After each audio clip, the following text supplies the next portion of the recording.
बिस्मिल्लाहिर्रहमानिर्रहीम गाइस, आज हम क्लास 9 के चैप्टर नंबर 4 जिसका नाम है स्ट्रक्चर ऑफ मॉलिक्यूल्स, इसमें हम पढ़ेंगे और टॉपिक का नाम है why do atoms form chemical bonds, यानी एटम्स क्यों केमिकल बॉन्ड्स बनाते हैं।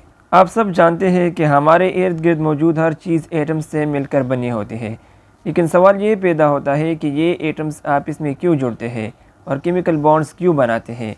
तो ये इसलिए होता है क्योंकि हर चीज़, चाहे वो पानी हो, बिजली हो या टेम्परेचर हो, वो कम एनर्जी और ज़्यादा स्टेबिलिटी की हालत में जाना चाहती है।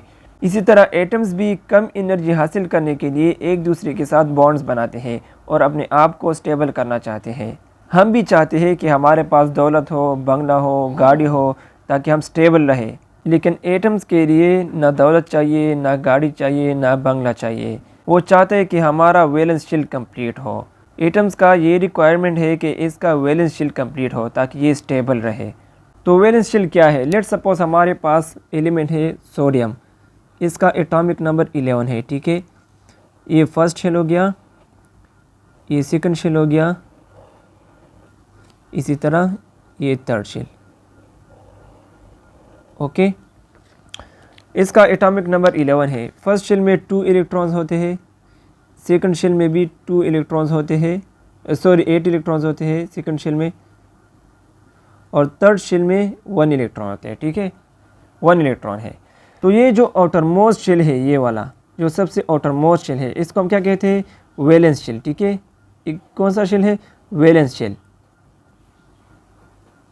अगर एटम का ये वैलेंस शेल कंप्लीट हो जाए तो ये स्टेबल होता है, ठीक है। तो हर एटम चाहता है कि हमारा वैलेंस शेल कंप्लीट हो। तो ये कैसे कंप्लीट होते हैं, क्या क्या रिक्वायरमेंट्स है, इसके लिए कितनी इलेक्ट्रॉन्स होनी चाहिए? तो इसके लिए 2 रूल्स हैं। कितने रूल्स हैं? ओके, तो 2 रूल्स कौन कौन से हैं? फर्स्ट रूल जो है डुप्लीट रूल, डुप्लीट रूल, ठीक है। और सेकंड रूल जो है ऑक्टेट रूल। ये 2 रूल्स हैं, ठीक है। तो डुप्लीट रूल कौन सा रूल है? यानी किसी भी एटम्स के वैलेंस शेल में, ये वाला, ठीक है, जो आउटर मोस्ट शेल है, ये वैलेंस शेल है। किसी भी एटम्स के वैलेंस शेल में अगर 2 इलेक्ट्रॉन्स पूरे हो जाए तो इसको हम डुप्लीट रूल कहते हैं, ठीक है। तो इसके लिए 3 कंडीशंस है, ठीक है। कौन कौन से कंडीशंस है? या तो ये इलेक्ट्रॉन को लॉस करेगा, ठीक है, लूजिंग, या गेन करेगा इलेक्ट्रॉन को, या शेयर करेगा इलेक्ट्रॉन को, शेयरिंग, ठीक है। ये 3 कंडीशंस है। तो हमारे पास 2 एलिमेंट्स है जिस पर डुप्लीट रूल एप्लीकेबल है। वो है हाइड्रोजन, ठीक है, और हीलियम। ओके, हाइड्रोजन और हीलियम।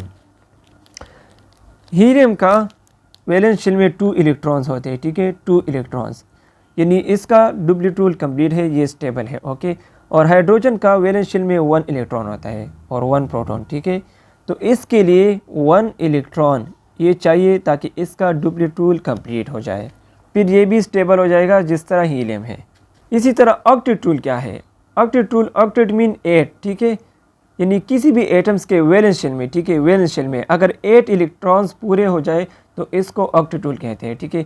इसके लिए भी 3 कंडीशंस है, या लूजिंग करेगा, या गेनिंग करेगा, या शेयरिंग करेगा इलेक्ट्रॉन का, ठीक है।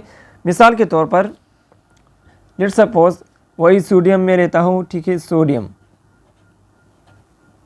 फर्स्ट शेल, सेकंड शेल और थर्ड शेल। ओके, सोडियम का एटॉमिक नंबर 11 है। फर्स्ट शेल में 2 इलेक्ट्रॉन्स, सेकंड में 8 इलेक्ट्रॉन्स और थर्ड में सेकंड में 8 इलेक्ट्रॉन्स, थर्ड में 1 इलेक्ट्रॉन्स। ओके, ये जो 1 इलेक्ट्रॉन है यहाँ पर, ठीक है, तो ये क्या करता है? ये लॉस करता है, ठीक है, लूज़ करता है। तो जैसे लूज़ करता है तो इसका अगला जो स्ट्रक्चर होगा, ठीक है, ये कुछ इस तरह होगा, सोडियम फर्स्ट और सेकंड शेल। क्योंकि 1 इलेक्ट्रॉन इसने लॉस किया है तो ये वैलेंस शेल ख़त्म हो गया है, ठीक है। अब इसके पास जो है 10 इलेक्ट्रॉन्स रह गए हैं, फर्स्ट शेल में 2 और सेकंड शेल में 8। ओके, इसी तरह अब इसने जो 1 इलेक्ट्रॉन लॉस किया है सोडियम ने, तो सोडियम के ऊपर जो है पॉजिटिव चार्ज आ गया है क्योंकि इसने एक इलेक्ट्रॉन्स को लॉस किया है। लेट सपोज मिसाल के तौर पर यहाँ पर क्लोरीन है, ठीक है।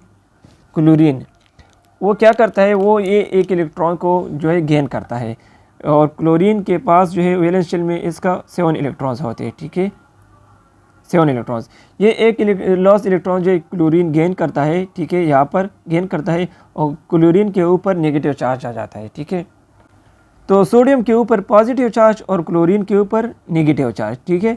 तो सोडियम और क्लोरीन ये आपस में बॉन्ड्स बनाते हैं, यानी दोनों के बीच में इलेक्ट्रोस्टैटिक फोर्स ऑफ अट्रैक्शन यानी एक आयनिक बॉन्ड बन गया है, दोनों हमारे पास स्टेबल हो गया है, ठीक है। यहाँ पर हमने पढ़ी कि लूजिंग, गेनिंग और शेयरिंग, ठीक है। तो लूजिंग किस तरह करेगा एटम्स, अगर किसी एटम्स के वैलेंस शेल में लेस देन 3 इलेक्ट्रॉन्स है, लेस देन 3 इलेक्ट्रॉन्स, तो वो बाकी इलेक्ट्रॉन्स को लूज़ करेगा, ठीक है। इसी तरह अगर किसी एटम्स के वैलेंस शेल में 5 इलेक्ट्रॉन्स या मोर देन 5 ये इलेक्ट्रॉन्स हो, तो वो क्या करते हैं, वो इलेक्ट्रॉन्स को गेन करेगा, ठीक है। इसी तरह शेयरिंग किस तरह होगा, जब 2 एटम्स हैं सेम इलेक्ट्रोनेगेटिविटी का, ठीक है, या सेम एटम्स हैं और इसके बीच में बॉन्ड्स हैं। मिसाल के तौर पर हाइड्रोजन है, ठीक है, इसके वैलेंस शेल में 1 इलेक्ट्रॉन होता है, यहाँ पर दूसरा हाइड्रोजन, ठीक है। तो ये इलेक्ट्रॉन्स को शेयर करता है, ठीक है। तो ये इलेक्ट्रॉन्स इस हाइड्रोजन के शेल में भी घूमता है और ये इलेक्ट्रॉन्स इस हाइड्रोजन के शेल में भी घूमता है क्योंकि इसने एक इलेक्ट्रॉन्स को शेयर किया है, ठीक है। तो आज हमने सीखा कि एटम्स बॉन्ड क्यों बनाते हैं।